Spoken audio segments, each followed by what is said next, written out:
তো চাঁদ দেখি নাই, আজকে কতটা চাঁদ দেখেছি জানিস? আজকে 24.5। 24.5 আগে তোমার বলে অত চাঁদ নাচিছে 24.5।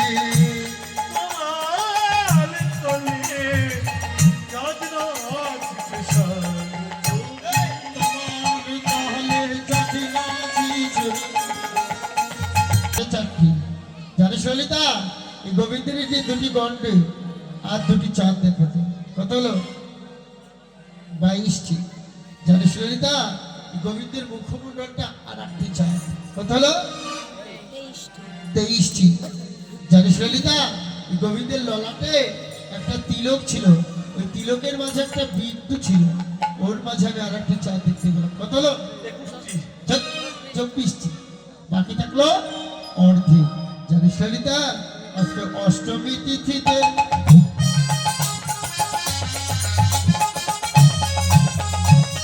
আজ শারদ চন্দ্র, আজ অধচন্দ্রের উদয় হলো রে, অধচন্দ্রের উদয় হলো অষ্টমী তিথিতে।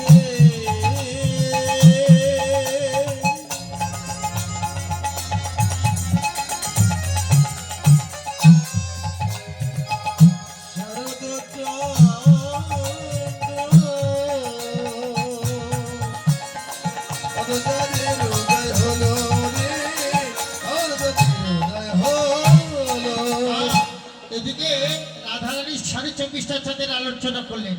এবার ললিতাকে বলছে, না ললিতা, আর অর্ধেক চাঁদ কোথায় আছে একবার আমাকে কৃপা করে বল। হ্যাঁ, আর অর্ধেক চাঁদ কোথায় দেখা যায়? হ্যাঁ, আর অর্ধেক চাঁদ বাবা ভোলানাথের মাথায় অর্ধেক চাঁদ দেখা যায় না? এ হচ্ছে 25টি চাঁদ আজকে 16 কলায় পরিপূর্ণ করে আজ উদয় হয়েছে।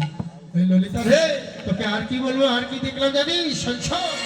আজকে দেখে এলাম তারে সৈন্য, দেখে এলাম তারে, দেখে এলাম তারে সৈন্য, দেখে এলাম তারে, দেখে এলাম তারে সৈন্য, দেখে এলাম তারে, দেখে এলাম তারে সৈন্য, দেখে এলাম তারে। বহুরূপে আজয় ভোলা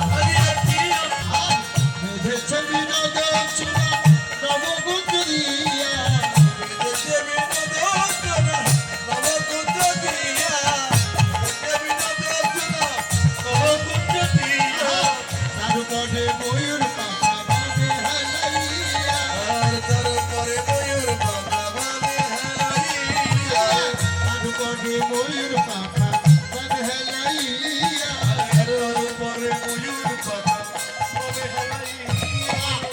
গোবিন্দের মাথায় একটা চূড়া আছে না, আর তার উপর একটা ময়ূরের পাখা আছে। ময়ূরের পাখাটি দেখুন বাম দিকে কিন্তু হেলে আছে না? এখন এই মাথার চূড়া আর গোবিন্দের চরণের নূপুর আজকে দুজনে দ্বন্দ্ব বাঁধিয়েছে। এখন মাথার চূড়া বলছে আজকে আমি সবার বড়, আর চরণের নূপুর বলছে না না না, আজকে আমি সবার বড়। হ্যাঁ, দেখবে এই জগতে যারা একটু অহংকার ব্যক্তি হয় তারা কিন্তু একটু উপরে থাকে না?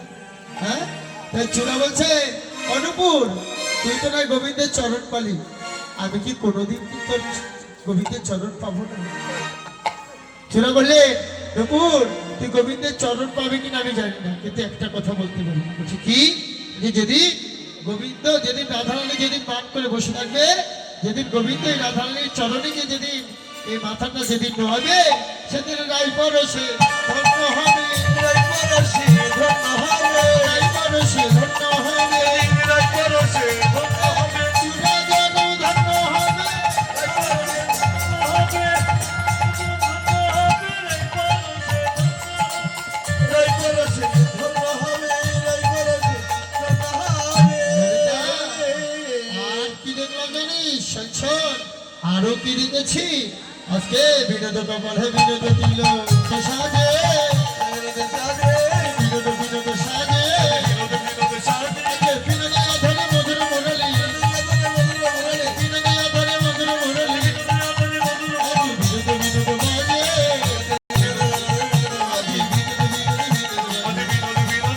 আজ রাধারানী ধরে বাজে, বিনোদ বিনোদ বিনোদ বাজে।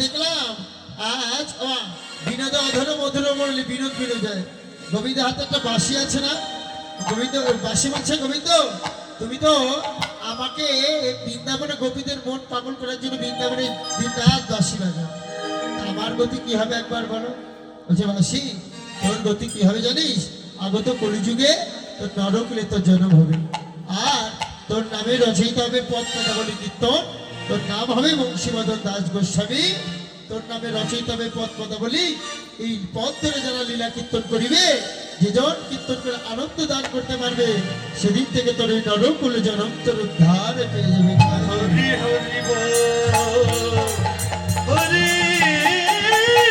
ও ললিতা আমি আর কি দেখলাম জানি শোন আজকে বিনোদ গলে হে বিনোদ মালা বিনোদ গলে হে বিনোদ মালা বিনোদ গলে বিনোদ মালা বিনোদ বিনোদ দোলে বিনোদ বিনোদ দোলে বিনোদ বিনোদ বিনোদ দোলে আরে বিনোদ বিনোদ বিনোদ দোলে আরে বিনোদ বিনোদ বিনোদ দোলে মানাইয়ে মানাইয়ে গলে বিনোদ বিনোদ দোলে গলে পড়ে মালা বিনোদ বিনোদ এ মালা দুলছাল বলছে দেখ দেখ আমার বুঝি পুষ্প জনম ধন্য হলো পুষ্প জনম ধন্য হলো পুষ্প জনম ধন্য হলো পুষ্প জনম ধন্য হলো না, না, না, না, না, না। কি জন্য ধন্য হয়েছে জানো এ মালা যে গেতেছে তার ওরে তার হাতের গুণে আর নাকি এই সুতার গুণে যে গেতেছে তার বুঝি হাতের গুণে ও যে গেতেছে তার তার সুতার গুণে মালা যে গেতেছে তার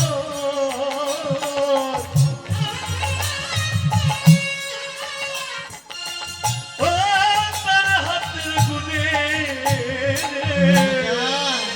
তোকে আর কি বলবো তোর ওই কৃষ্ণ কথা শোন আমি আর তোকে কি বলবো দেখ দেখ তোদেরকে আমি কি রূপ হেরিন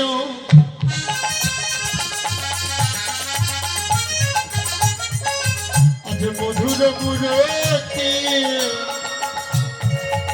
আজি পিরিতি রসের শাড়ি রে পিরিতি রসের শাড়ি আমি কি রূপ হেরিনু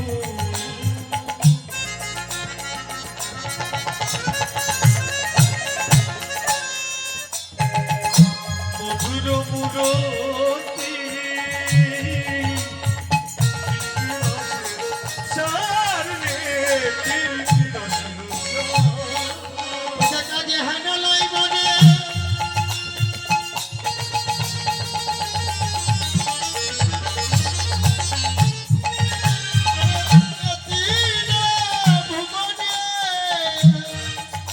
আজি হেলো না আই মনে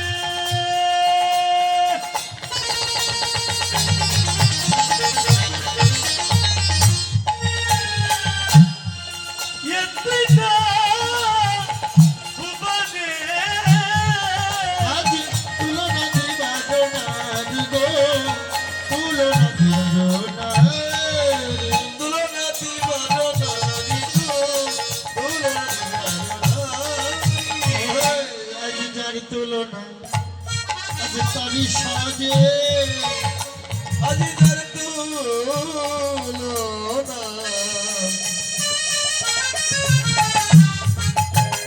যখন তারি সাজে দেখো দেখো আজি গোবিন্দের রূপের বুঝি আজি তুলনা হয় না তারি তুলনা তারি সাজে বুঝির তুলনা হয় না রে জানো তারি সাজে বুঝ তুলনা হয় না রে তারি দেখো যার তুলনা আজি তারি সাজে গোবিন্দের রূপের বুঝে আর তুলনা হয় না রে। এত সখী সঙ্গে কৃষ্ণ কথা কইতেছিল মনে হইতেছিল মনে হেন কালে বৃন্দাবনে বাজল শ্যামের ভাসি কানে। বাজলো শ্যামের বাঁশি। এমত সময় গোবিন্দ কি করলে বৃন্দাবনে মহারাজ করবে অভিসারী সখীগণে। আজ বৃন্দাবনের বাসী আজ বিজয় উঠল। সখীগণের কৃষ্ণ কথা আর ভালো লাগে না। গোবিন্দ কেমন করে বাঁশি বাজাচ্ছে মা, উলুর ধ্বনি দিবেন আর জয় ধ্বনি করবেন। হরি গো।